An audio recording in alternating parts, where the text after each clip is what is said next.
Great, we're going to get started here. Just want to introduce our next two speakers. We have Christian Artuso from the Canadian Wildlife Service and Tammy Cauteren, the Executive Director for Bird Conservancy of the Rockies. They'll be presenting on the Central Grasslands Roadmap. Oh, and Alvin First Rider, Blood Tribe Management. Just quick bio on each of the speakers. I think most of you know Christian Artuso. He's a conservationist and biologist with Migratory Birds Division of the Canadian Wildlife Service. He focuses on the conservation of migratory birds throughout the hemisphere and grassland ecosystems. He sits on the Bird Specialist Subcommittee of the status, or COSIWIC, basically. He has been a steering committee member of the Central Grasslands Roadmap Summit since its inception and chairs the Canada Working Group. He coordinated the Manitoba Breeding Bird Atlas and has played a key role in many other programs. He has received the Cliff Shaw Award for outstanding contributions to the Blue Jay and Nature Manitoba's Ernest Thompson Seton Award. He's given hundreds of presentations on natural history and conservation to a wide variety of audiences and trained many biologists in field methods and identification. He enjoys traveling, wildlife photography, and languages, especially Indigenous languages, and he currently resides in Ottawa and unceded Algonquin territory, part of the Fish with One Spoon Covenant. And then Tammy Cauteren. Tammy earned a bachelor's degree in wildlife management in 1995 from Michigan State University and a master's degree in 1998 from the University of Nebraska-Lincoln, where she studied sandhill cranes. She began working for Bird Conservancy, then known as the Colorado Bird Observatory, in 1999 as a specialist in GIS and landowner outreach for the Prairie Partners program. She's been Bird Conservancy's Prairie Partners coordinator and outreach director and has served as an executive director since 2008. Tammy serves as the NABC Human Dimensions Subcommittee Chair, as well as the past chair of the Clio Lakes Joint Venture Management Board and co-chair of the Northern Great Plains Joint Venture Management Board. She enjoys working with partners and encouraging proactive voluntary efforts for species conservation, and she believes it is relationships with people that will make a positive difference for conservation now and in the future. Tammy helped catalyze the Central Grassland Roadmap effort and serves on the planning committee, as well as the Indigenous Working Group. She lives in Fort Collins, Colorado, ancestral homelands for the Arapaho, Cheyenne, and Ute Nations. And last but not least, Alvin First Rider was raised on the Blood Reserve in southern Alberta and in north central Montana on the Blackfeet Reservation for the Blood Tribe and a descendant of the Blackfeet Nation. He's working with Blood Tribe land management as an environmental technician, and a focus of his is incorporating it, aligning traditional knowledge into Western science methodologies. He has a passion for being a voice in protecting our environment, species at risk, alternative energy and renewable energy, environmental law, migratory birds, impact assessments, and traditional land use assessments. Currently, Blood Tribe land management projects are focused on bison and fire rematriation projects, seed collection, traditional plants, species reintroduction, and grassland conservation, to name a few. Alvin also uses photography and videography to help create educational and awareness about the projects Blood Tribe land management is conducting. So I'll hand it over to the virtual presenters. Thank you. And Kevin, can you, Olive and Tim, can you hear me okay? I think so, we're good, yep. All right. Well, thank you to the Transboundary planning team and everyone for the opportunity to provide an update on the Central Grasslands Roadmap. We're excited to be sharing this session here with John of the Prairie Habitat Joint Venture in JV8, as well as Barry Robinson of the Canadian Wildlife Service. And then, of course, with Christian of the Canadian Wildlife Service and Alan, First Rider of the Blood Tribe Land Management. I would just real quick like to acknowledge everyone in the room and on the call who are contributing to the Central Grasslands Roadmap. Please feel free to make a reaction or raise your hand, but just realize that to make a movement and happen, it takes all of us. And I appreciate all of you and your passion for grassland. And then I appreciate Great, thank you. Fantastic. And John is, thanks for the extra coordination. He'll be advancing slides for us. So next slide, please, John.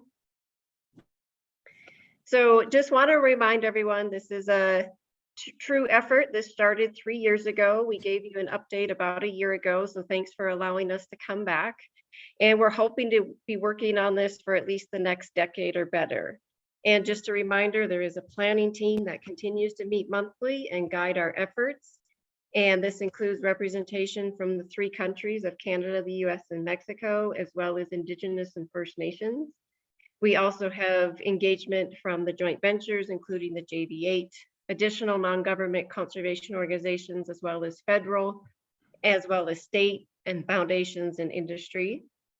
And we also have several active working groups, including the Metrics Working Group with Duroc of the University of Nebraska-Lincoln and Sarah with World Wildlife Fund serving as leaders. Also the Policy Working Group, and Allison of Audubon is leading that.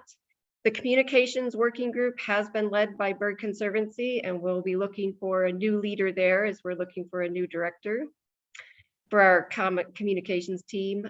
We also have leadership from our Indigenous Working Group from a team of Emily, Amy, Diana, Monica, and Katia. And then Christian with the Canadian Working Group, and Arvin, David, Rene, and Umberto for our Mexico Working Group. And next slide, please, John. So hopefully many of you participated in person or potentially virtually at the summit. It finally came together in May in Colorado. We had 225 people in attendance, including 50 virtual, with strong participants from Canada and Mexico because of travel issues.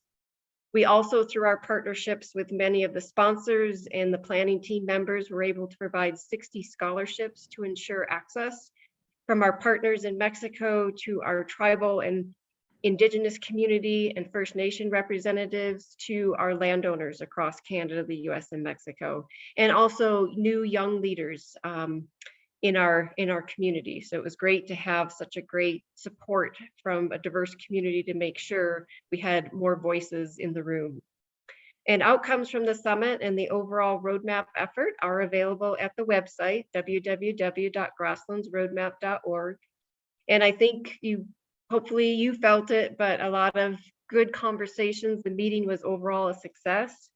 And we've seen dozens of individuals and organizations submitting letters of support to advance the roadmap. And we saw a lot of eyes, ears, and hearts opening up through conversations. And it's just been great to see new partnerships and relationships building. And we also learned that people really would like to get together again. So we want to look at, do we come together every 3 years, make progress, discuss where we are, elevate our voices and new priorities and needs, and just continue to build this community going forward and this movement for grasslands. Next. And as you recall over this journey, and as you've seen just with all of us that have educators or have, children, there's a lack of awareness, appreciation, and understanding for our grasslands. Our kids are learning about rainforests and lions in Africa, but they're not learning about the grasslands that they live in. So we really wanted to help elevate grasslands as a place and a space for all of us, that it's important to our communities, to our history, and to our future. We've talked about eventually, and I'm hearing some other partners working on curriculum. Let's also make sure we're getting this into the classrooms, but we also need to get our communities, our voters, our people aware that grasslands matter. And we've done this through the Communications Working Group. We did have a 4-part speaker series this spring before the summit, and Bird Conservancy of the Rockies partnered with the Denver Museum of Nature and Science and Colorado State University, really trying to target that urban corridor in the Denver metro area and beyond.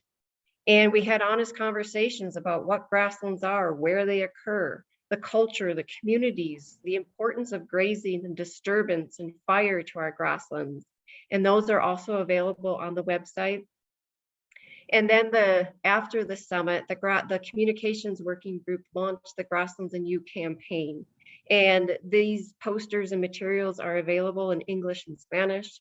This was an 8-week series that wrapped up in September. We had over 50 organizations spreading the word, and I'm seeing posters in Quonsets and landowners buildings, and it's just great. And we're seeing them in classrooms. So if you haven't seen these, go on the website, let us know if you want some, but let's keep getting grasslands out there in front of our communities. And the working group is talking about next steps and needs, including what would it look like if we had a trifold, and we had a trifold that maybe was region specific, state specific, province specific, tribal specific to your tribal nations, to your communities that, elevated grasslands at the front and then brought in those local needs, opportunities to really get those local voices as part of this greater grassland conversation. And the working groups is also looking at how do we get this done? How do we continue to elevate grasslands? And then what capacity support do we need? And right now, the website, we're working on communication toolkits too. So as you're working with partners, you can pull some of that information to help inform your work and to show the bigger efforts across the geography. Next. So it's been really exciting to see the energy and collaboration around the grassland assessment map. This took over a year for the working group for the metrics team to develop. And we're really trying now to work on the messaging to go with the map that really talks about this as an opportunity. And the JV8 boundary is part of this, the plow print map of World Wildlife Fund. This map, remember, it's a moment in time and we can be updating this as more data comes available, but we really just wanted to showcase what are the status of our grasslands across this geography and get that national and international attention. And we hope to have data seamless in Mexico too. So we have a kind of a seamless solid base layer across our 3 countries and multiple nations.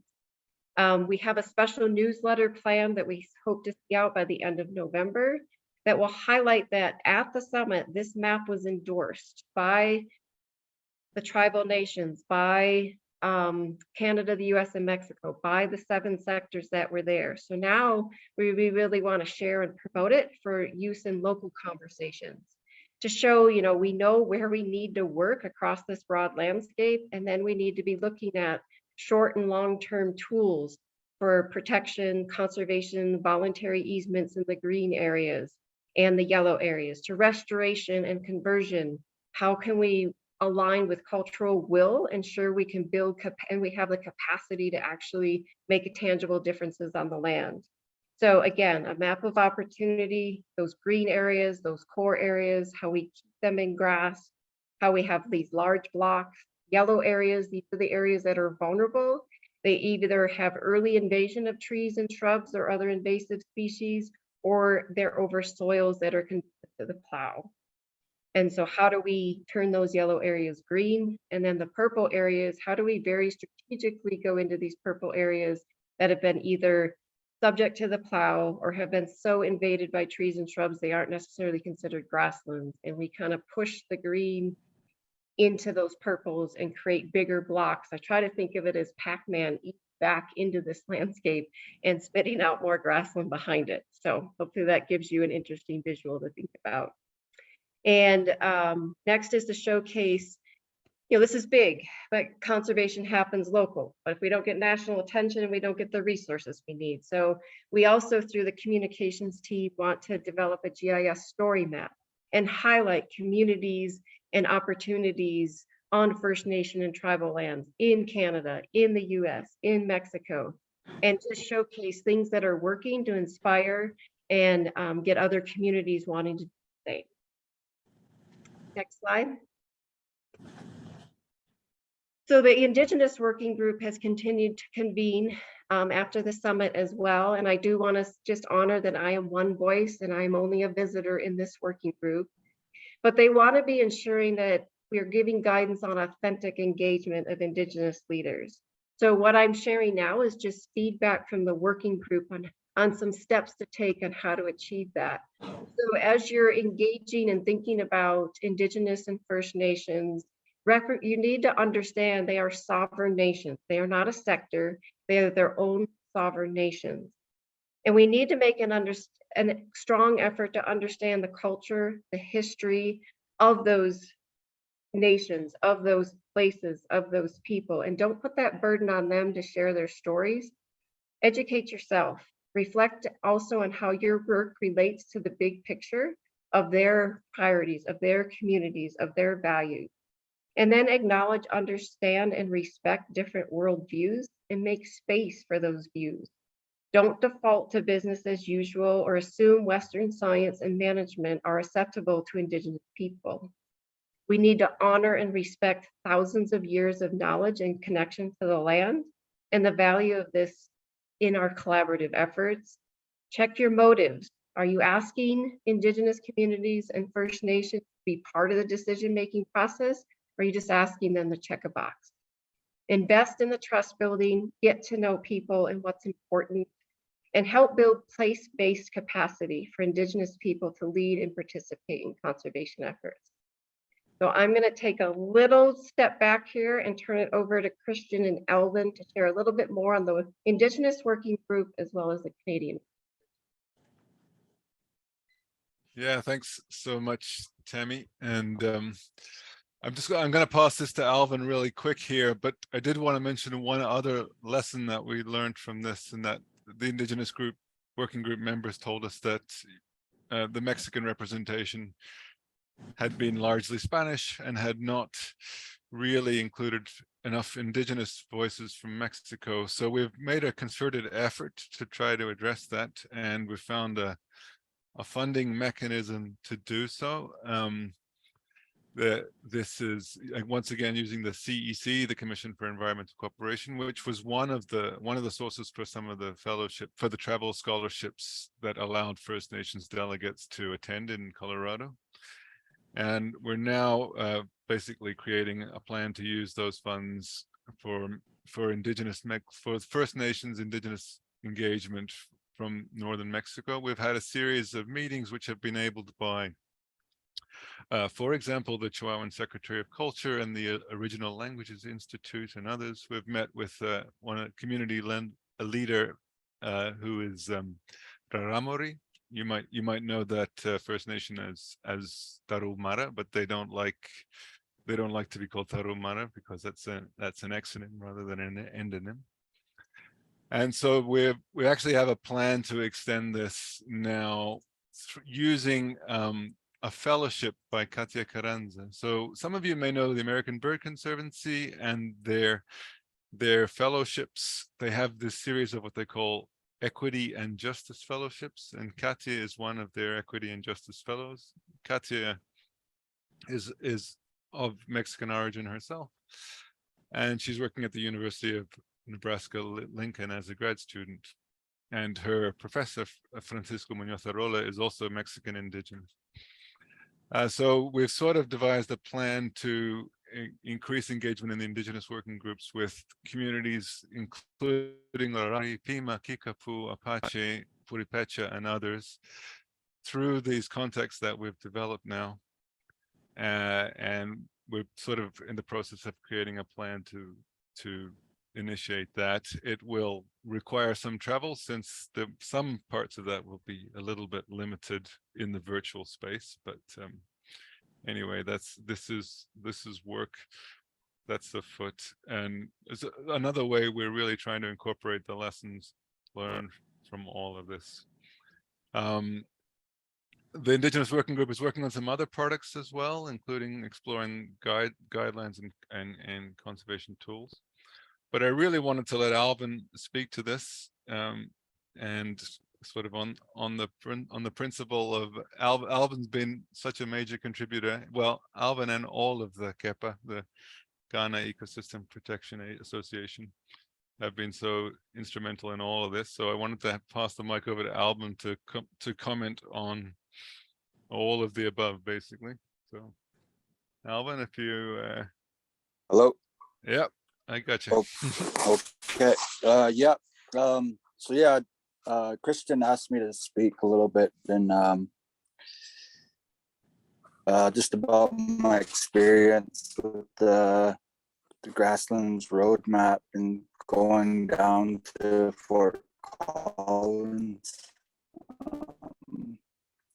It was an honor actually to be able to go down there and represent First Nations and just be a voice for see the gaps where we need to start filling those gaps, where a lot of people maybe just think that the Indigenous topics are for only First Nations, where they kind of shied away from coming to the groups, but actually engaging with us because the native prairie doesn't know boundaries, or wildlife doesn't know the boundaries. So we need to work more holistically together and continue to build the momentum of fulfilling those missions and targets that we have set out. So yeah, that was just the one thing that I kind of struck me, was that it was kind of segregated in that sense, that we need to continue to build relationships and not be shy.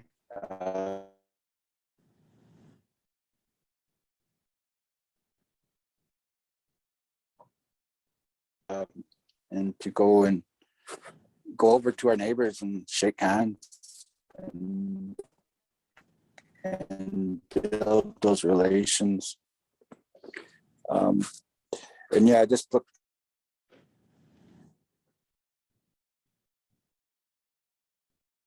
forward to continuing to build on this work presentation on the importance of protecting grasslands and how it's directly linked to protecting culturally significant sites. And all I have for now.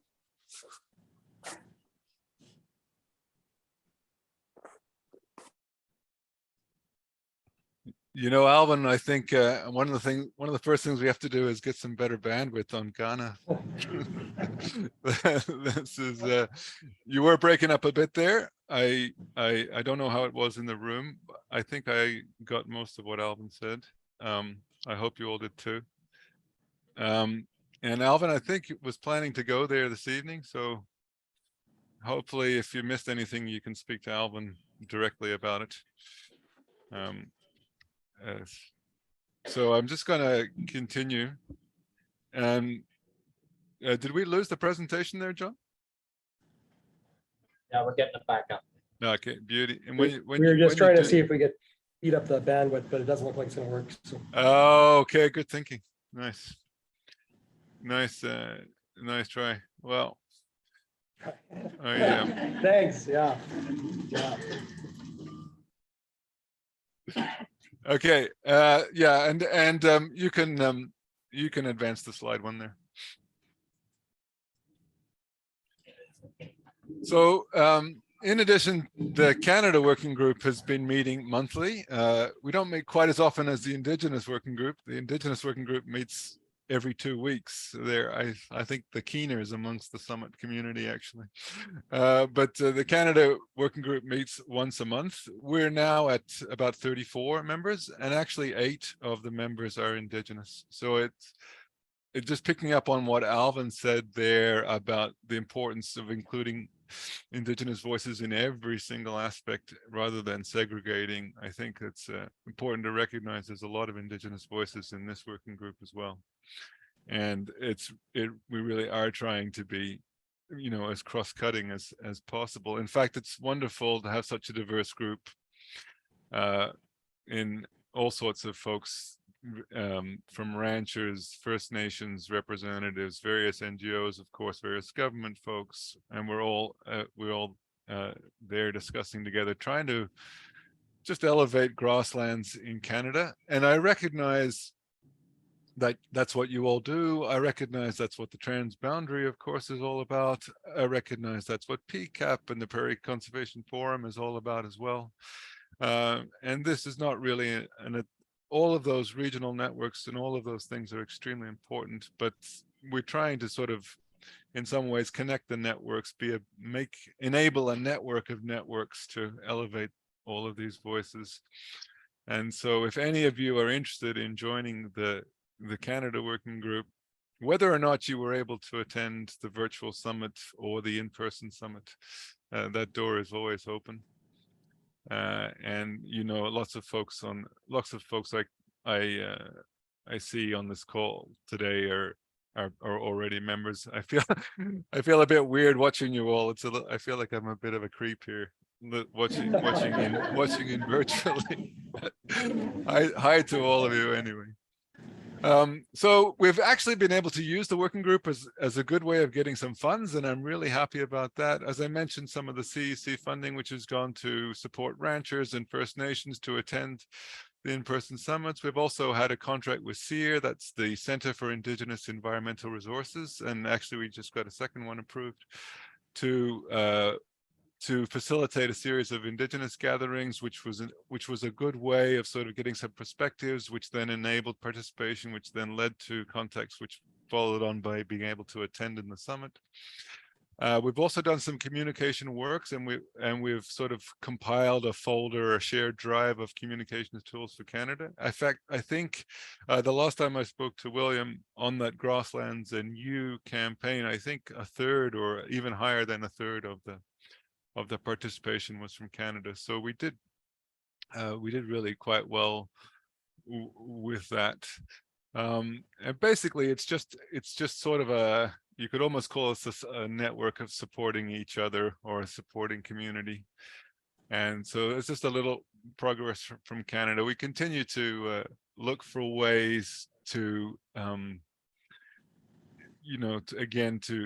support you all. And, we're thinking that some of us at least are thinking that maybe in a few years' time, it might be time to have a follow-up summit somewhere like the Alberta or Saskatchewan or Manitoba even. So we'll see how that goes. And now I'm just going to pass it back to Tammy to finish off.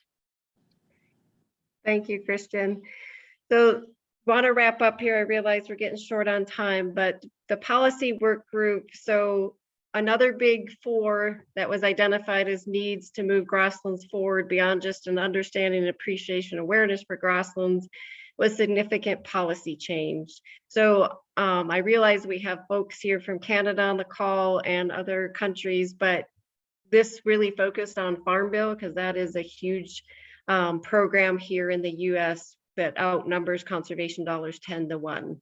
So these recommendations, though, I'm sure you have similar issues in different places. So ways to apply those outside of the Farm Bill.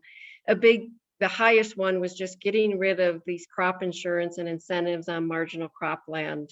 And I would love to visit with anybody on this call that helped do that for the Prairie pothole region. You helped take away some of the incentives to convert because they're not covering as much insurance payments for native crop conversion, native prairie to crop. And if we can expand that across this geography, that will help minimize the breaking of new native prairie. So would love to talk to folks about that. Also just thinking about how do we look at the ecosystem services, the broader value of grasslands from carbon sequestration to water, and honestly just have a better push and support for a grass-based economy. We just don't value grasslands in our Farm Bill and in our incentives in what we have in policy. Want to make sure that key partners are formally adopting that core assessment map, and that people have challenges with access, whether it's Indigenous communities and Farm Bill barriers because of requirements before you can access the programs, to just the litany of paperwork. It's arduous. And also trying to make sure that we're bringing in traditional ecological knowledge, cultural values into this, so that it isn't just a one size fits all for different communities and different priorities, more accessible and open. We've provided letters of support at NRCS and the Natural Resources Conservation Service and Farm Service Agency, as well as our Secretary of Agriculture. And now we're requesting visits and having the policy group have honest conversations about what we need to change. This is very, at least in the US, because in the next few months, that new Farm Bill policy will be drafted. So I'm getting a note that my internet is unstable. So this is time to end my talk with this one last slide. So next slide, John. But building off the energy from the summit, a lot of people talked about the need to keep grasslands elevated, the need for us to stay more coordinated. And so we want to hire a Central Grasslands Roadmap Director that is basically guided by the community and that is helping us move forward, helping working groups, helping where there's gaps, and helping get out on the landscape with partners where needed to just help get more engagement for grassland conservation.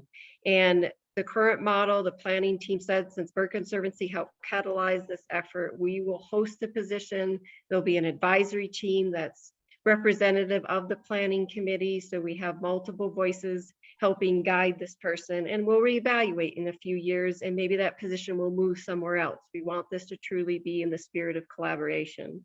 And their duties will be leading the partnership, liaising. We're still trying to make sure we can keep the lead facilitator, Matt Gray, involved in helping us with what we do better together, assisting with community conversations. This position will also help with, again, giving capacity support where needed for the working groups, setting annual goals and tracking progress, and then getting out where needed to help with conversations on the landscape.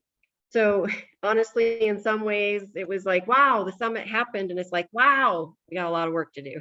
So we're excited about the future, and of course, the Transboundary partnership, all the people who care about grasslands, and just how do we do this better together and keep grasslands high on the radar. So I think that's our time. So maybe we'll wait for questions and let the next in our series go. But thank you so much, everyone.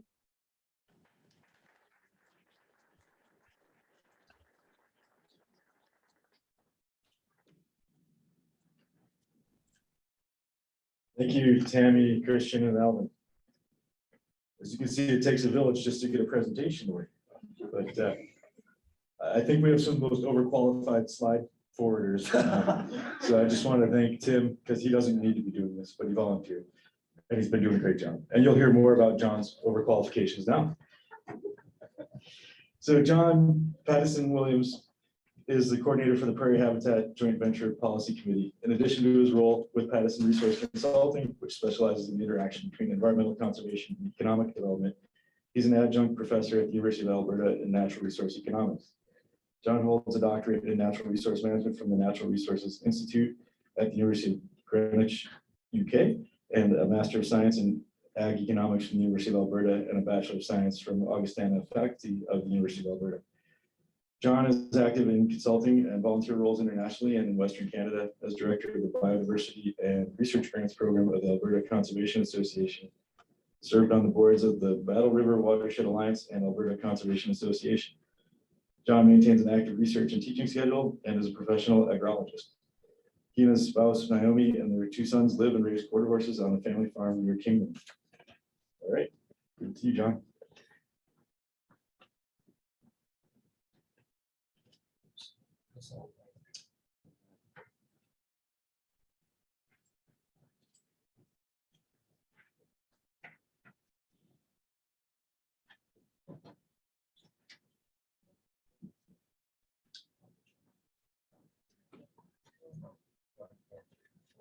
You can all take a little stretch if you want in this break.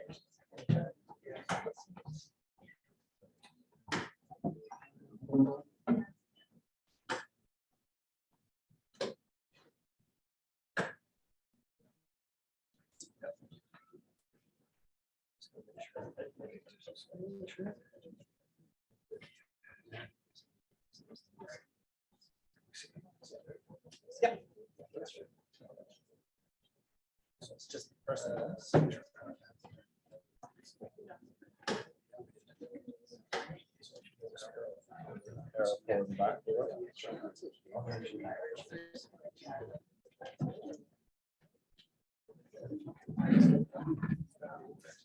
Sure. All right, thank you, everyone. And I know Christian seemed that he said he was a creep. I felt similarly sitting back behind here, just behind, like a sort of advancing, but not really. So I hope I can manage it in this particular setting. So thank you, Kevin, for the introduction. My name is John Pattison Williams, and it's a privilege to be here on Treaty 7 territory and in the city of Medicine Hat, which, despite being born and raised in Alberta, this is my first time. And I'm ashamed to say, but I did find out what the gas city meant earlier so I really appreciate that as well. So who knew? We always are learning. So that's really wonderful. So thank you for having me here. And if you downloaded an earlier version of this agenda for the event, you would have seen a different name. Dr. Graham Pattison would have been speaking here, and he's a very articulate British gentleman. I'm not British, and I'm not a gentleman, I don't know, but nor am I that articulate. So I will try to do justice to the slides he prepared for me. And Graham is concluding his term with the JV8 and was unable to visit here today. So I'm stepping in from him because of collaboration we've had in the past through the Central Grasslands Roadmap and the Canadian Working Group and the various joint ventures. So how many of you, just to start this off, know what the JV8 is? Put up your hand. Oh, we got half a dozen. Okay. How many of you know what the PHJV, the Prairie Habitat Joint Venture is? Oh. Never heard of it, says Kyle Drake with the fancy name tag. Mine is not so fancy. Oh. No, that's okay. It's not you. Just keep Right? going. Okay, keep going. It's me, not you. So I want to just I'm speaking on behalf of the JV8, but also the Prairie Habitat Joint Venture, which I'm the policy coordinator. And I'll describe a little bit of what those groups are, but I also want to come with a posture of sort of humility as one of the new people in the grassland world. Despite their existence since about 19, advance please, the joint ventures arising in about 1986, we, the joint ventures, have been probably, especially the Prairie Habitat Joint Venture, has been more focused on wetland conservation. And so again, as we, despite a mandate for sort of broader sort of upland habitat and wetland habitat as well, we are seeking to sort of step in and see if there's ways that we can help out the wonderful work that is currently occurring in grassland conservation with all the other organizations of which you are represented here. So just to speak of what are the joint ventures. So started, as you can see, began in 1986, and they were voluntary cooperative regional partnerships across North America that were formed to basically address in sort of a collaborative approach wetland loss, and were funded through the North American Wetlands Conservation Act, NAWA, and I do have some here, pardon me, and of which there are, through all the different joint ventures across North America, of which they represent different ecoregions. They have about 5,700 different partner organizations and have really managed to work in over 28 million acres of essential habitat. And so a lot of experience, a lot of work has come from these groups. And it's really been a privilege for me to work with them. And so you can see there on that map that there is, this is North America, and these are where all the joint ventures are made up, or sort of where they fit. And of course, we heard earlier that birds don't respect, or animals don't respect boundaries in the same way. And so of course there's delineation at the national borders. But this sort of shows there's active joint ventures working in each of these regions. And for example, the Prairie Habitat Joint Venture, which I'm most familiar, it's made up of representation from governments of Manitoba, Saskatchewan, and Alberta, groups such as Delta Waterfowl, Ducks Unlimited Canada, Nature Conservancy Canada, Manitoba Habitat Heritage Corporation, Birds Canada. There's many different groups involved here, which allows for this sort of private-public partnership to really work and flourish. And there is a little white dot over there in California that hadn't been covered, but now, hallelujah, it has been. So you can all rest easier tonight. So I'm seeing that my slides are advancing and my notes are not. So, I can fix that. That's all right. But I just want to make sure I'm not missing any of the points. So I'll just do this. All right. So again, this is just providing a little context of the joint ventures, which builds towards the climax of the JV8. But I want to just say too, these partnerships have sort of 4 sort of strategic advantages that we feel help. And so one, they provide science and communication capacity. So this is how we can fund and research and work with scientific organizations or academics to expand research and understanding of habitat loss, fragmentation, species change over time.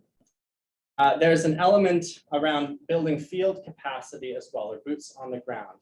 Recall, every joint venture is different, especially the US ones can differ in sort of structure and administrative than the Canadian ones. But especially in the US, the Natural Resources Conservation Services field through the FDA, they are really well equipped to assist in training and working with people on the ground. So that's an opportunity there. Again, facilitating private and public partnerships. This is, which I mentioned, there's a lot of, this is a way, sort of a neutral space where you can come and work together. And then they also can leverage and match funding. So in the notes here, we realized we put in, there's a significant amount of funding that's been able to be leveraged and matched through these organizations for conservation initiatives. Okay.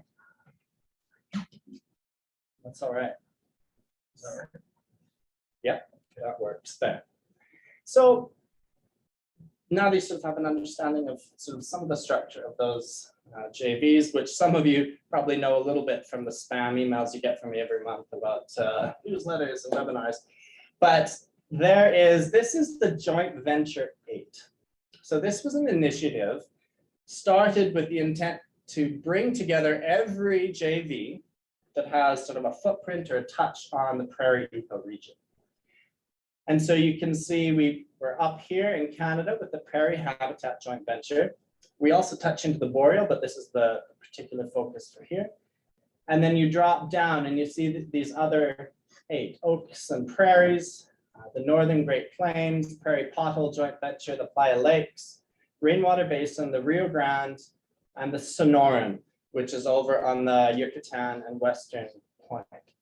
So these are the 8 that make up the JV 8 that are engaged in, pardon me, making sure I'm getting all this.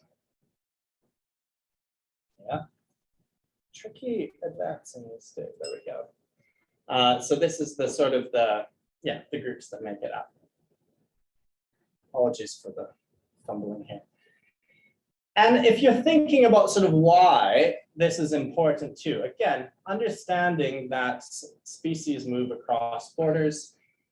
This example of the lark bunting. How many of you know a lot about the lark bunting? That's not bad. I'm not as familiar with the lark bunting, but this graph is a really good estimation of the habitat of this species and the importance of working together. As you can see, it's not very clear there what that is, but I'll just zoom in here, so I'll make sure I get the graphs just right. So you see that the year-round habitat of this little bird is the purple, right in the center there of sort of northern Texas. And yet, you see the breeding habitat shifts way up here, all the way up into Canada. And then the blue represents the non-breeding season, where they work in some of the wintering habitat. And as you can see too, even though it's not specifically prairie, the Sonoran joint venture over on the west in Mexico really has a lot of that sort of winter habitat for this bird. So this is how this sort of really mimics quite nicely what the JV8, the boundaries of them, of the organization and the work that they're doing, and how it fits in with annual cycles of certain grassland species. And of course, this isn't a surprise to this group, but this was one of the first parts and sort of phases of the JV8 was to understand and do some baseline survey and analysis of species, habitat and species in the grasslands, or in this region. And if you look at that, I mean, it's stark, isn't it? This is North American bird population change by breeding habitat since 1970. And if you look at that for grasslands, we've lost over 50%. Other, of course, because of land use change and development that have occurred in the other regions, yes, that's also happened. But we have seen real great advances in wetland conservation, waterfowl birds. That's one of the sort of positive stories here. So this is a paper by Rosenberg, 2019, in the journal Science. So we know that we're seeing a loss of grasslands, and that's why all these initiatives matter and these initiatives count, and we can hopefully work together in that. Two particular things. I don't know how many of you have been involved in designing mission and vision statements, but every word matters in these things, don't they? So I'm going to put this up here and I'll read it. The central grassland, the vision is that the central grasslands from Canada to Mexico support stable, thriving, and diverse communities of birds, other wildlife, and people into the future. And the JV8 mission is that it engages and expands the migratory bird joint venture partnerships across North America for the stewardship of native grassland ecosystems. So a couple points just to draw out here, that this is a very tri-national, just like the Central Grasslands Roadmap. These are working together. We're all, we're not different or competing, we're working together towards achieving a common goal. And there's that emphasis across the three countries, but also bring in partnerships and bring in people. I know a lot of my personal research aligns with economics and human dimensions. And actually for the Central Grasslands Roadmap, myself and Jeremy Pittman, who some of you may have run across, we did a survey of Canadian beef ranchers on sort of impressions of programs that are working and not working, and also some of their impressions around grassland loss. And it was great because we did one in Canada, one was done in the US, and one is currently being completed in Mexico. So we're going to sort of bring that together to understand a little bit more of those human dimensions of grassland conservation as well. So this is a big part of the JV8 as well. So just to break it down, understanding that time is fleeting, into three phases. So the first was completed, this is of the JV8. So it's relatively new, not as old as the JVs, nor of this transboundary partnership, but started with this grassland assessment that I referenced, which is completed in December 2019, and again reflected that 50% loss approximately since 1970, and then a commensurate sort of annual loss of 1 to 2% of grasslands each year annually. And so that was completed in December 19th to have sort of a foundational understanding of the science of loss, of habitat and species. And then the second phase was the sort of strategic planning approach, which has sort of recently been completed. So this involved hiring the conservation director, which was Graham Pattison, to be part of this phase, to write strategy, which was completed in 2021, and then a landscape synopsis, which was just completed this summer. And I'd encourage you to look at the JV8 website if you want to dig into that more. And then allow some things around communication plans, fundraising plans, metrics, and outreach. And then moving into phase 3 quite shortly.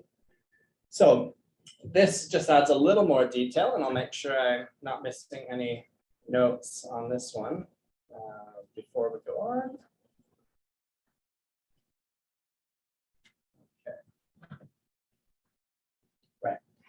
So basically, the strategy included accelerating and promoting different conservation actions, marketing and fundraising to leverage funds to sort of raise awareness of the JV8 and grassland loss in general. This policy change point that Tammy mentioned as well, this is quite an important one across all jurisdictions, really, the state, federal, provincial levels, tribal levels. So what do we do to sort of support policy change? And then, so that's engaging with provincial bureaucrats and government officials around that. And then promoting applied research, and then just thinking of what are new innovative ideas that we can be exploring that can assist in grassland conservation. Again, understanding that we don't have, I know for some, even me too, if you, in a field that I've been in longer, say wetland conservation, you kind of think, I know, I kind of got this down. I know about the loss. I know what works. I know what happens. So, back off. But that's not a good posture, I don't think, and that's critical of myself. I think to understand here too, that there's new voices and new perspectives that can fill the room and can really, really bring a different perspective to the table that can help. And again, just mentioning the synopsis in July 2022, I would encourage you just, please look that online. I don't know it, memorized, but I'd encourage you to describes the partners, conservation delivery context, targets and costs, and some of the ongoing research. And so, again, to mention that we're partnering and working similarly to the Central Grasslands roadmap, pardon me, but the joint ventures are more specifically around sort of work on the ground and delivery. And so, that's a slight difference, but sort of a collaborative focus working with the Central Grasslands roadmap. And these groupings that we can be part of, the JV8s, the Commission for Environmental Cooperation, of which Christian mentioned and which funded the research that Jeremy and I are working on, World Wildlife Fund, ECCC, and the NRCS Working Lands for Wildlife. And of course, sort of the impact of over 600 million acres. And then this other initiative of the really wonderful acronym CGAMP, the Central Grasslands Avian Modeling Project, which I think you'll hear more of shortly. And again, I know Tammy showed this map, but it's really fascinating. That's sort of the plow print of Canada and the US and Mexico. And this sort of the purple, which is plowed, and then that which is at risk, which is yellow, and then the green, which is intact. Here's how small the green is. And even driving down from Camrose this morning, I made my father drive with me because that's a long drive. And he was company, right? Conversation guy. And Dad used to work for the Feeders Associations and Alberta beef producers to work with them. We were just looking at that, man, in like 30 years, how the landscape has changed between Camrose and here. There used to be lots of small ranches, cow-calf operations here, there, and everywhere. Now there's no fences, they've been taken out. It's cultivated. We also have a grain farm, so I'm not hammering anyone here, but it's a real change has occurred. And we can see that on the ground as we even drive through these landscapes.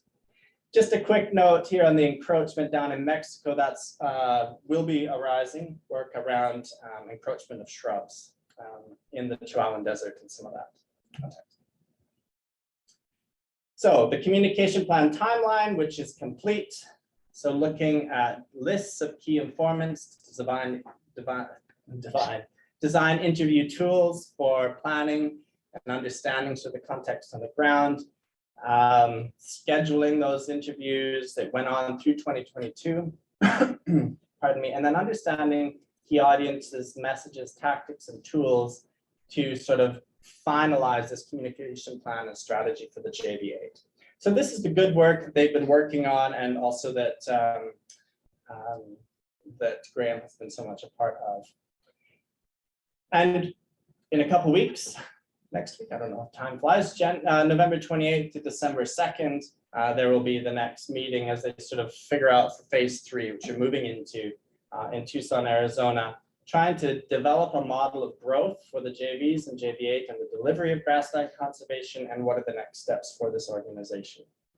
Harmonize metrics across the different JVs. Everyone has different approaches. So how do we understand and harmonize some of those techniques? Build the team, engage with cross-learning, and then just review and understand where we're coming from around habitat delivery. So I think that concludes this presentation. And I would encourage you, as I mentioned, explore the JV8, see what ways maybe your organization can engage with it, or even the transboundary work. We all kind of fit together in the same landscape. We're not competitors, we're working together.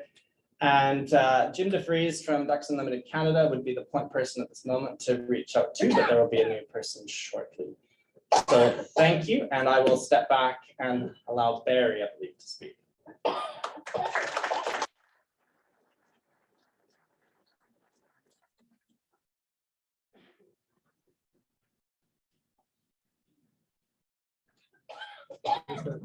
Broad chest again. Thank you, John. Barry's online and ready to go. So the next presentation will be on linking population objectives with habitat objectives for grassland birds in the Prairie Habitat Joint Venture. And that'll be provided by Barry Robinson of Environment and Climate Change Canada. Barry completed his Bachelor of Natural Resource Science at Thompson Rivers University in 2005 and his master's and PhD at the University of Alberta in 2009 and 2015, respectively. He's been practicing wildlife biology for nearly 20 years, working with various species ranging from red squirrels to elk, wolves, northern goshawks, and Arctic peregrine falcons. Since 2016, he's been a land bird biologist with Environment and Climate Change Canada, where he specializes in grassland birds breeding in Prairie, Canada. Just a second. Fingers crossed, Barry.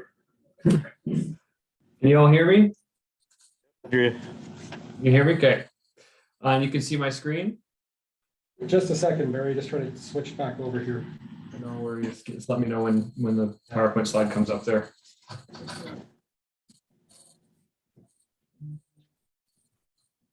What's going on, guys?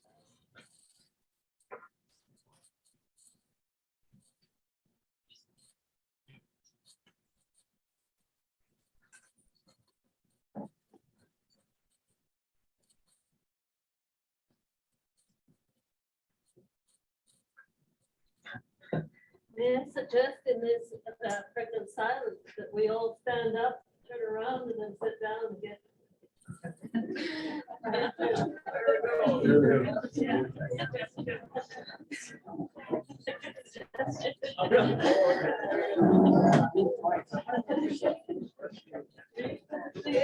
All right, can you try it one more time, Barry?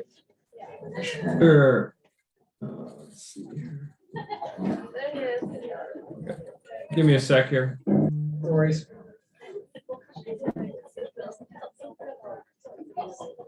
Yeah, let's try this again.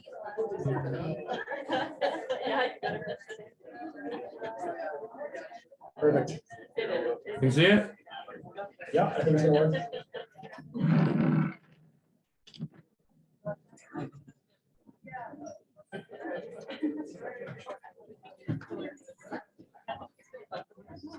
It's weird.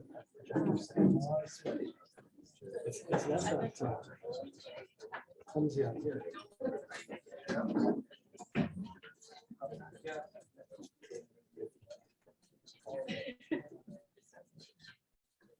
Yeah, I think we're ready for you, Barry, when you are. Okay, yeah, I'm all ready. So if you all can hear me, here I go. Okay, so yeah, my name is Barry Robinson. I'm a land bird biologist at the Canadian Wildlife Service, based out of Edmonton. Thank you for Sasha and the planning committee for inviting me to speak today. I really wanted to attend in person, but I have 2 young children at home and in kindergarten and daycare, and they've both been sick for 2.5 months now. So it's been traveling's difficult right now, as I'm sure anyone with young kids can relate to right now.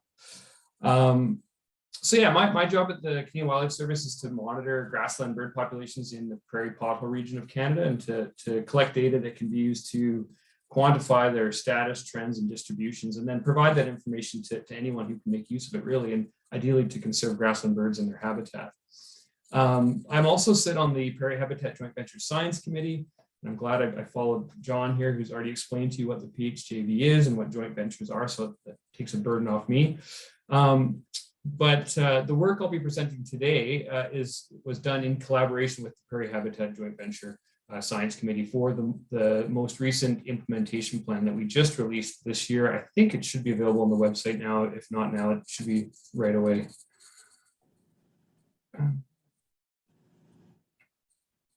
Okay, so again, I'm not going to spend much background information on what joint ventures are because John just did a really good job of that. But just to remind you, the Prairie Habitat Joint Venture is the single Canadian joint venture that contains grasslands. It's within the Prairie Pothole ecoregion, and actually the Prairie Pothole joint venture is the American portion of the Prairie Potholes, and the Prairie Habitat joint venture is a Canadian portion. So it's one of those few joint ventures that has a jurisdictional boundary, unlike some of the other ones which are just ecoregion focused. So traditionally, as John explained, traditionally joint ventures are really focused on waterfowl conservation. It's where all the funding for the joint ventures comes from. And so what the joint ventures do is they set population objectives for waterfowl, various waterfowl populations, And then they have all these fancy statistical models and decision support tools that they use to try and figure out how many acres of wetland they need to conserve, how many new acres of wetland they need to produce in order to literally create the number of ducks or produce the number of ducklings needed to meet those population objectives. And so but more recently, all the joint ventures, including the PHJV, have been switching to a more all bird focus. So although, their funding comes from duck stamps down in the US and it's definitely geared toward waterfowl conservation, there's just been this sort of shift in focus to try and see how many other bird groups can sort of tag along for the ride and how much additional work they could do to kind of expand their efforts, not just to they're outside of the wetlands and up into the upland habitat as well. And because of that focused shift to an all bird focus, the PHJV was really keen for this most recent implementation plan to try and include grassland songbirds in their planning. So essentially replicate what they had done for waterfowl with those decision support tools, but do that for grassland birds because of grassland bird populations have been experiencing such drastic declines over the last 50 years. So that was the objective then of my analysis here that I'm going to present, is to set spatially explicit conservation targets for grassland habitat in order to meet population objectives for these 4 focal species of grassland bird. We have, I don't think you guys can see my pointer. Let me see if I can get, can you guys see the laser pointer? Yes, we can. Yep. Yeah, so there's Baird sparrow, chestnut-colored longspur, thick-billed longspur, and Sprague's pipit. Those are the primary target species we're dealing with. They're all listed as species at risk up here in Canada. And as a result, we've set population objectives for these species. But how do we meet those objectives? What do we have to do across the landscape? How much grassland do we have to conserve or produce in order to meet those population objectives? That's really the goal of this analysis here. And so first, just a brief bit about population objectives. I don't want to spend too much time on this. So I don't want to bore people with all the numbers, but what this is showing for each of the 4 species, it shows year on the x-axis and an index of abundance on the y. And really the solid line here shows the current most recent 10-year population trend for these 4 species. And the dotted line shows what our objective is over the next, I guess 12 to 15 years up to 2035.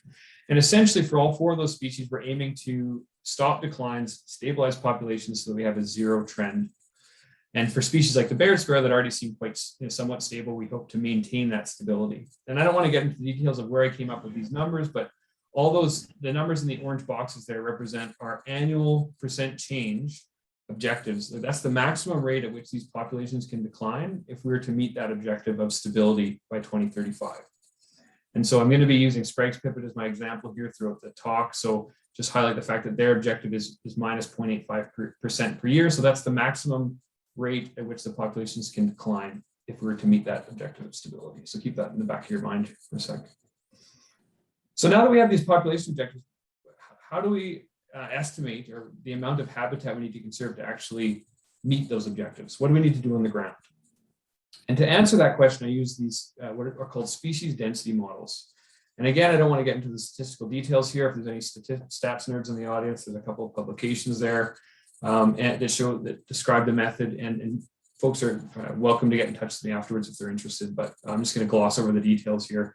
But essentially what these species, this is an example of a Sprague's pipit species density model. The blue is showing higher or lower densities of Sprague's pipit, the red higher densities. You can sort of see the US and Canada border here in the background, just to orient you. And then this is the Manitoba Saskatchewan border and Alberta Saskatchewan border here in the Rocky Mountains. So what these models do is for every pixel, and in this case, my pixels are the size of a quarter section. So for every quarter section, we're actually predicting the density of pipits that occur within that area. And this is based on 61 different spatial covariates that I don't want to get into. But because these are true estimates of density, we can just add up those density estimates for every pixel in any geographic area we're interested in to get an estimate of population size. Now, because one of the main variables that goes into these models is land cover habitat, these models give us that essential link we need between population size and the amount of habitat across the landscape in order to answer this, in order to step down these population objectives to habitat objectives. And this is sort of the relationship you might imagine for a grassland bird species. As the amount of grassland across the landscape increases, the population increases up to some maximum density. So this is the relationship I really wanted to use my density models to quantify, and I'll show you how I did that briefly here. And to do this, I simulated grassland conversion to cropland, which up in this neck of the woods in the Prairie Habitat Joint Venture, which you're looking at on the map here, cropland conversion, is, I'm sure everyone's aware, is the primary mechanism that leads to grassland loss. And so what I did is I essentially like randomly, right, I simulated, so, well, sorry, let me just back up. The brown color here is the remaining native grasslands, as I'm sure most people are familiar with, and the beige or the cropland land cover. And so it's, you know, most of those cropland pixels were likely grassland prior to European colonization. So what I did is I simulated some grassland pixels to get converted to cropland at various rates over like a 15-year period. And then I used my density models, extrapolated that to the new simulated landscape after the grasslands had been converted to try and get that relationship between grassland loss rates and population loss rates. And I'll just show you, it's a bit of a mouthful to explain that. I'll just show you with a oh, sorry, one more thing. In order to make those simulations more realistic, rather than just randomly selecting grassland pixels, I use this previously published grassland conversion risk layer that was produced by Sarah Olam and myself. And so this map here, now I've just converted it, so or changed it so that all the grassland pixels are now this variation from yellow to red. The yellow representing pixels are grassland areas that are at low risk of conversion, and the red representing areas that are at higher risk of conversion. So you can see these large chunks of intact grassland, which are on really poor soils and have, you know, undulating topography in some cases. Those are at a low risk of conversion, whereas the pixels out in the grassland cropland interface are at a much higher risk of conversion. And so rather than just randomly selecting pixels during my simulation, I had a weighted random sample so that grasslands with a higher conversion risk would have a higher chance of being drawn in my sample. So that, you know, the model was unlikely to convert pixels within these large tracts of low risk grasslands. So again, I'll just walk you through an example of what a simulation looks like. On the left here, that's showing current landscape. So darker color represents grasslands, lighter color represents all other habitat types, and then the text there shows the hectares of grassland. And this is on the right here, this is the extrapolated Sprague's Pipit density model and the resulting estimate of population size. So I'm just going to run through, this is showing year 0, I'm going to run through to year 10, and you'll just see, like on the left, you'll see the grasslands kind of dwindling away and the total hectares going down, and you'll see the resulting extrapolated density model on the right as the population declines. And so I think here I'm showing, I think, of 8% per year conversion rate, so super high, likely unrealistic, but just to illustrate the point. So with an 8% conversion rate, you know, my models predict that the Sprague's Pipit population over 10 years would go from 1.2 million to 400,000 individuals. So I did this simulation at various grassland loss rates, which is what's shown on the x-axis here. That's the annual loss rate from 0 to 4%. And then the y-axis shows the resulting annual percent decline over the 15-year simulation. So if you remember that y-axis there, that's the same units that my population objectives for these species was in. And if you remember, Sprague's Pipit had an objective of minus 0.85% per year. That's the maximum rate that we can lose the population if we want to meet that objective of stability. And so basically you can use this graph to figure out the maximum loss rate. And in this case, it's indicating that 0.54% is the maximum rate we can lose grasslands in the Prairie Habitat Joint Venture if we're to meet that population objective. Now, just a big caveat here, like, you know, this whole thought process assumes that grassland loss on the breeding range is the primary driver of population decline. I think that's an okay assumption because it's probably one of the main mechanisms driving population decline. But, you know, I'm sure there's other things like grassland loss in the wintering range in Mexico and southern US, which is, you know, occurring even faster than it is up in this neck of the woods in some cases. Climate change, you know, insect population collapse, all these things are likely contributing to grassland bird declines. So this figures are assuming that it's just habitat loss. So we'll just take this with a grain of salt. Okay, so I ran the simulations for all 4 species. This is just summarizing the results. You have the 4-letter species code here on the left. So Baird sparrow, chestnut-clawed longspur, thick-billed longspur, Sprague's Pipit. The next column, I'll just get my laser pointer back. This column represents the maximum allowable loss rate that like I just showed you for Sprague's Pipit at 0.54%.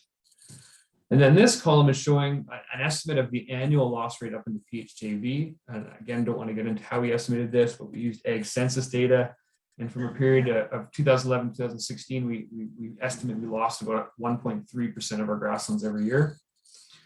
And so what you do then is you just take the difference between the actual loss rate and the allowable loss rate. And then this gives you the protection rate, or really the grassland loss prevention rate that you need to have in order to meet our population objectives. So if you look at these, it looks like Baird sparrow is the most demanding. They have the highest protection rate. And so if we protect that much grassland, 0.8% per year, then the other species should also be able to meet their population objectives. So if you do the math, in the PHJV, 0.8% per year equates to about 300,000 acres per year.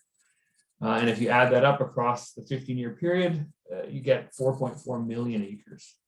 So this analysis is showing that in order to meet that population objective for all 4 of these species, we need to prevent the loss of 4.4 million acres of grass in the Prairie Habitat Joint Venture over the next 15 years. So a very lofty goal. That's what the numbers show. I checked the math many times. Okay, so that gives us our overall population objective, or sorry, habitat conservation objective. But then the last thing we wanted to do was to make those objectives spatially explicit. So here we know we need to conserve 4.4 million acres. Which specific grasslands should we target? And in order for this strategy to work, in order to use that, the difference between the maximum allowable loss rate and the actual loss rate to set our conservation objectives, we really need to be preventing the loss of grasslands. So for that reason, I think it's important that we include conversion risk in our decision-making process. Because if we start protecting pixels here, in those yellow areas that have a very low risk of conversion, we probably wouldn't have lost those grasslands anyways. And so we're still going to get that whittling away of those high-risk pixels out in the grassland cropland matrix. And my models predict that results in significant decline of the bird population. So though we really should be targeting high-risk grasslands for conservation under the assumptions I mentioned. But also, because we're trying to conserve these 4 species, we should be choosing high priority habitats for them as well. And so this figure on the right is another set of analysis we did where we use those density models for these 4 species to quantify like priority from measure of 0 to 1. So blue being the lowest priority, red being the highest. And so what I wanted to do is find 4.4 million acres of grassland that had both a high risk of conversion and were also a high priority to these 4 species. And you can do a fancy algorithm to figure out the cutoff values for those 2 measures. And then you can find those pixels and what's shown here in red is 4.4 million acres of grassland that are both a high risk of conversion and a relatively high priority to those species. And so this is what we've published in the implementation plan as the spatially explicit grassland conservation objectives. And now, all the partners within PHJV are doing their best to try and incorporate, this into their planning. The boots on the ground folks are actually going out and conserving grasslands. And, like I mentioned, a lot of the conservation dollars that go into the PHJV and the other JVs are waterfowl focused. So, they can't, I just want to say that there's no way we could meet these objectives just by carrying out with waterfowl conservation as is. We really need to go outside of PHJV funding and go to some of the other partners to try and meet these objectives. So I'll just finish by talking about some next steps. So it would fit really nicely into the 2 previous talks. So, everyone, you have already learned about the Central Grasslands Roadmap, and Tammy mentioned that there was these metrics working groups, and there's various ones. There was a biological metrics working group where they're trying to decide, okay, how do we set objectives so that we can actually evaluate how well, our efforts are doing to meet them. And so I presented this as one potential method to set habitat objectives for grassland birds. And after that, folks started asking me, what would we need to do to expand that analysis to cover this whole Central Grasslands Roadmap geography? And I thought about it, and the first step would be really to just expand those density models to cover the whole range, the whole geography, include more species to incorporate species that breed further south. And at the time, I would have loved to do that, but I just didn't have the time or the resources to do it. And so those initial conversations led to this new collaboration that John just mentioned, the Central Grasslands Avian Modeling Project, or CGAMP for short. And so initially that was myself from Environment Climate Change Canada, various people from US Fish and Wildlife Service, Bird Conservancy of the Rockies, the GV8, and also the World Wildlife Fund. And we got together, we combined financial and human resources, and we started making this happen. We started expanding what I just presented to you to incorporate, to cover this whole geography. And so as a group, we've set sort of 3 initial goals. One is to, what I just mentioned, expand those density models across the Central Grasslands roadmap geography. So this map on the right is showing, we've completed this objective now for, I think, 25 to 30 species of land bird, and we have data to make models for dozens more. We just haven't got around to doing it yet because it takes a lot of computer processing time. But yeah, on the right here, this is just showing an example of a density model for grasshopper sparrow. I picked a species that ranges across the whole area. And one thing I should note though is this isn't quite range wide. My models are cut off at the Canada-US border right now. So although my blue bubble extends down into there, I don't actually have any data from down there. So we've just had trouble getting the spatial covariates needed for the models and also the bird data too, but we're working toward that. The next objective is to actually start incorporating these models into decision support tools, like I just showed you for the Prairie Habitat joint venture. And there are currently 2 concurrent efforts to do that. One is focused on the northern Great Plains. And so up here in this neck of the woods, that's where, conversion, as everyone here is familiar with, cropland conversion is the main mechanism driving grassland loss. And so this northern decision support tool is going to essentially replicate what we did for the Prairie Habitat joint venture, including species that breed in the north, like the chestnut-colored longspur, for example. So that effort's underway largely. It's being led by Bird Conservancy of the Rockies and various folks from the GV8. And then there's another effort down in the south, and this one's being led by American Bird Conservancy and the Playa Lakes joint venture. And it's got an acronym called TRIAGE, and I don't remember what that stands for, even if it does stand for anything. But the goal there is to develop a similar decision support tool, but down south in this area, this is where I think Tammy mentioned this, the shrub encroachment is actually the main mechanism leading to grassland loss. And so this is a similar effort to develop a decision support tool to see how we can prioritize, managing for shrub encroachment, tree encroachment in those areas. The final objective, and this is to continue just refining these decision support tools. And I think this is really, really important because that the one decision support tool I showed you for the Prairie Habitat joint venture, it's really only taken into account 2 factors. One, habitat suitability or priority for grassland birds and conversion risk. But there's way more pieces of information that we could and should include in our decision support tools. And I'll just give you some examples. So socioeconomic data, I think we can all probably agree that the grassland conservation is really a socioeconomic problem more than anything.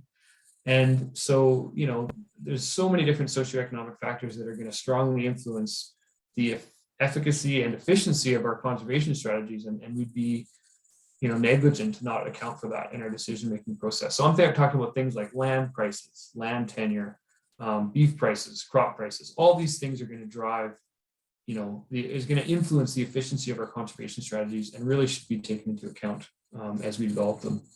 Indigenous knowledge. I think Tammy did a really good job of explaining the importance here. And we haven't really done this yet. We haven't incorporated Indigenous knowledge into our decision support tools. And I think this is really important and something that CGAMP is going to strive to do. And this will ensure that not only culturally significant grasslands are prioritized, but also to ensure that any conservation efforts are also leading to an increase in food and water security for Indigenous communities, as well as economic prosperity throughout the Great Plains. And then finally, climate change. I think this is another really important one. We can do all this analysis. We can tell you, okay, these are the highest priority grasslands we need to conserve immediately. But that's under the current climate. In 50 to 100 years, the climate could be very different, and those grasslands may be not suitable for these species, these bird species we're talking about anymore. And this was mentioned a couple times today, I think. And so these are the 3 main things we'd like to try and start including into our decision support tools to go beyond what I just showed you. And we did recently just get a Morpho Initiative grant from the National Center for Ecological Analysis and Synthesis, which is going to help us move toward that 3rd goal, which I think is the most important and will be years in the making in reality. So, and with that, yeah, that's my presentation.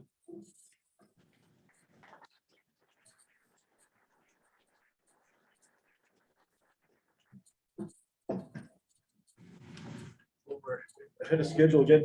Did anybody have any simple, straightforward questions for Barry? We can send them by carrier pigeon if we need to. Barry, Yes, I do. okay, here's a question, Barry. Okay, In all of your mapping, have you mapped uh, solar and wind and the land hungry projects? Could you hear that, Barry? yeah, I think so. Have we mapped solar and wind and the other land hungry projects? I haven't yet, but this is something that the unit that I'm, the terrestrial unit we call it, which is the unit I'm involved in at Canadian Wildlife Service in Prairie region. We actually just had a meeting a couple of weeks ago where we were trying to think forward and think of, try and think ahead of the game and come up with ways, strategies that can deal with future threats. And that was very much one that we talked about a lot I think there are a lot of maps that show wind and solar potential in the prairies. There's obviously a lot of them.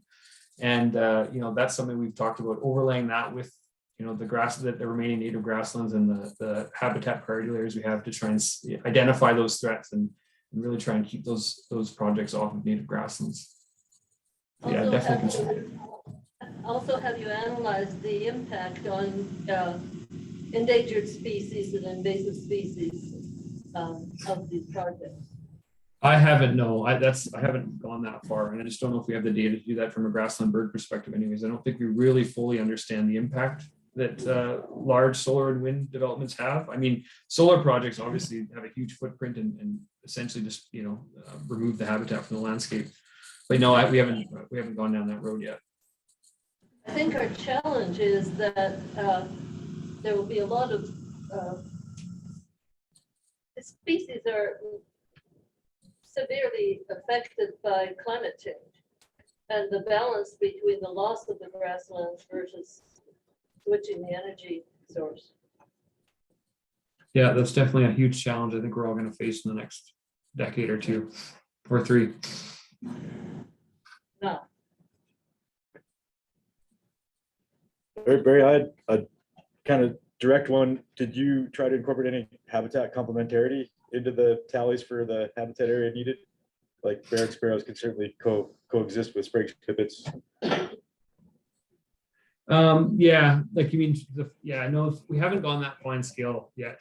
We'd like to look at fine scale difference. We're talking more like, a larger scale, I guess. So, so you're saying that, the two long spurs probably wouldn't necessarily hang out in the exact same grasslands, or, well, they would be in the same grasslands, but not the same smaller patches as the other two species. Yeah, no, that small scale aspect of it hasn't been taken into account. Here, I'm just assuming a grassland is a grassland essentially.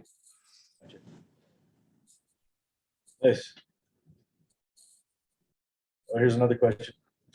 So I know you mentioned that you are developing some decision support tools as far as those high priority areas for the different birds. Is that something that there is any resources currently available for other organizations to go out and target those areas? I mean, there's no, what I can do is provide the information that can be used by those organizations, but Environment Canada doesn't have any necessarily direct funding to go out, and there are various funding mechanisms that Environment Canada has that I don't want to go into today, but they're not necessarily good for acquiring land or creating conservation easements and things like that. So no funding from Environment Climate Change Canada directly for that, but we can provide the information to other folks who do have those resources. All right, thanks, Barry. Hope your kids get well. Thank you. Take care. Yeah. Sound effects. All right, next we have Cliff Wallace, who's going to provide a summary of today's meeting. And I don't have a bio for him. He must be kind of a new guy. No. Anybody knows Cliff knows him. His reputation precedes him. I think he's one of the leading conservationists in Alberta, and it's shown through his constant dedication. Yeah, some slides. I do. Before it falls. That was Cliff.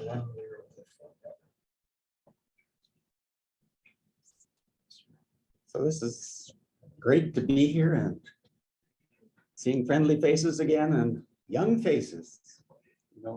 I've worked on this stuff since the late 1960s, so that makes me an old fart. But I had a good conversation about the gas city as well, and maybe we should change it to the grass city.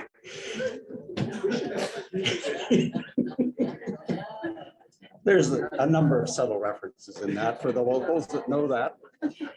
But I don't want to get stuck between people in their food and drinks. So we'll do a bit of a whirlwind tour. So this is kind of high level international stuff down to the local. We, Alberta Wilderness Association, work right on the ground, co-managing a site on the US-Canada border down at Milk River Canyon, almost a township of land. And we also monitor what's happening at the international level. More. Okay, now we're straight in. I'm booming now. Just like those sage grouse. So we participate in most of the things we've heard about today, but we also monitor things like the World Wildlife Fund's Grasslands and Savannas platform. We have been involved in a whole bunch of networks, including the Great Plains Conservation Network and the thing that preceded it, which was the Northern Plains Conservation Network.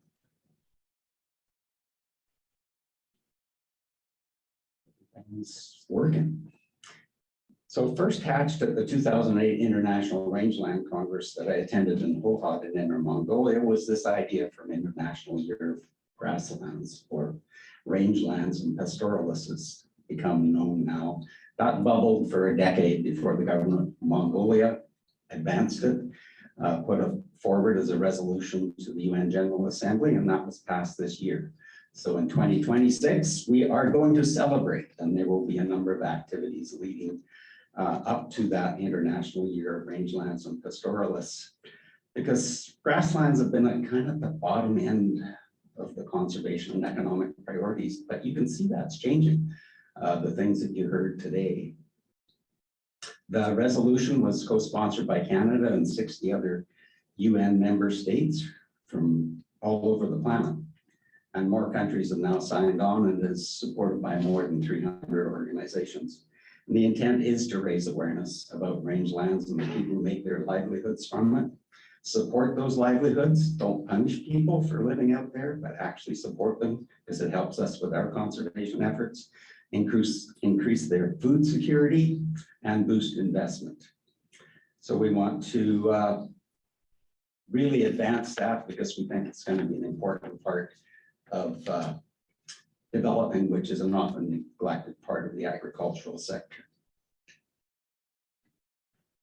We also have other things at that international level. We have recognition of two things happening: climate change problems and biodiversity loss, and the need for more protected areas. And there's a wide range of that. You know, I think people kind of think of protected areas in a very narrow way, but we have many different mechanisms and ways we can have people on the land working those lands and still call them protected.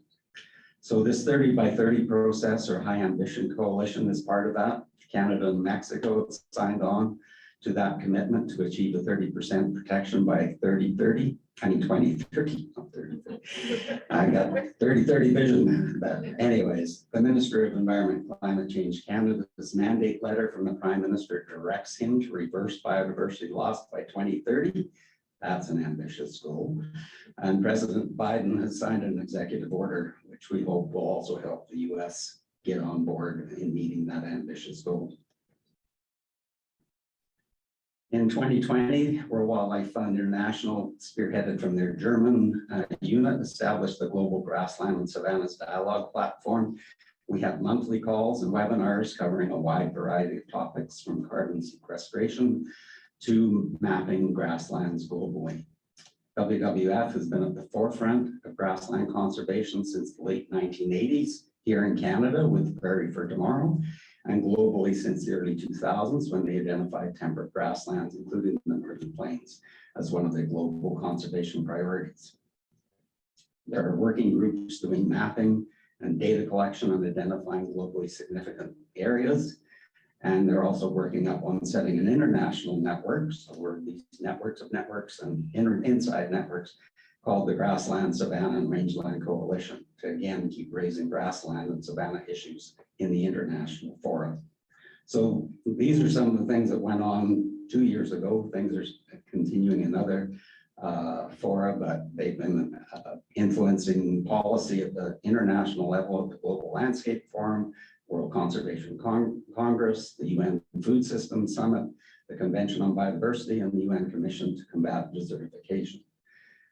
Platform participants will be at COP15 in Montreal here in Canada on biodiversity next month, bringing grassland issues to the fore. That UN Biodiversity Conference will convene governments from around the world to agree to a new set of goals for nature under the Convention on Biological Diversity's post-2020 framework. And that sets out an ambitious plan for transforming society's relationship with biodiversity. Otherwise, we're not going to get there. Oops. So I've been lucky to work in or travel in some of these grasslands because it's not just about us. I mean, some of our birds do go down to places like this in the southern cone grasslands of Argentina. And, you know, there's some just gorgeous, some of the world's most extensive temperate grasslands in Inner Mongolia, an area where we twinned 2 nature reserves, one here in Alberta and one over there. So we're trying to support each other. These are mutually supportive, not competing networks. And we work in the Great Plains of North America, of course, my prime interest, power spot on the planet. But the longest standing network on the Great Plains Conservation Network, which is an outgrowth of the Northern Plains Conservation Network, which this group morphed into to deal with all those Northern Plains issues. But this Great Plains Conservation Network is talking about large landscape conservation, dealing with the issues that other people aren't dealing with. Bison, prairie dogs, things like that, because there's a lot of focus on birds, a lot of focus on helping ranchers and different things. So we have working groups on bison, prairie dog, and napping. But as you see with the roadmap, I think planets are coming to land. I've never been so excited about grassland conservation.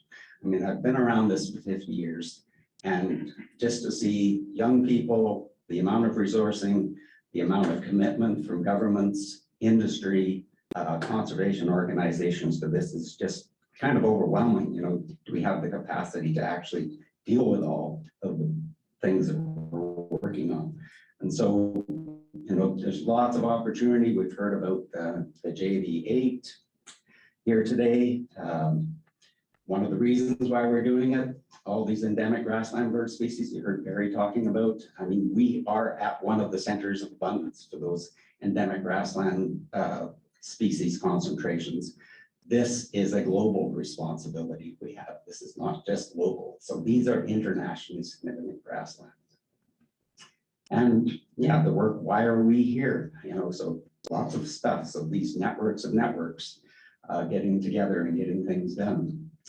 And exciting things happening, you know, from Mexico to Canada, the E&E initiative with bringing back bison and the whole cultural traditions around that and increasing food security and just reconciliation, I think, is a big part of the work that we need to think about going forward if we're actually going to get into co-management of grasslands and getting the full variety of biodiversity back on the plains. We're not kicking anybody out. We just want to enrich what's out there. We have the Buffalo Treaty that you heard about. And, you know, things that people don't know about, that we actually have 2 herds being established in northern Mexico working with the Apache. So, you know, there's stuff happening and it's exciting. And tonight we'll hear some more things. I just want to put a plug in for Sandy, who's going to give us a neat talk about one of my favorite animals, the Orr's kangaroo rat, and of course other things to grasslands. So, you know, I've been around this block, I guess, a few times. This is one of my power spots down in Milk River Canyon. And I think we all have that. We all have to get grounded in some place and do work on the ground. But it's important to know what's happening in the policy arenas, what's happening internationally. It gives us new energy, I think, makes new connections and makes us think of different ways of doing things. When I was a young biologist, I just thought, well, I don't need people. I'm just going out there, do my research. And it's cool, right? Because that's all we need. But then you saw places disappearing. We need more friends. We need more people helping us. And the only way we're going to do that is to engage all the people. If that's dealing with Indigenous peoples, dealing with ranchers, those are the people that are our allies in this whole biodiversity crisis in terms of trying to reverse biodiversity loss. That's what we heard about today. That's what makes me excited. You've got lots of work to do. I've got lots of work to do, but we've got food and drinks coming up, and I won't stand between them. So thank you.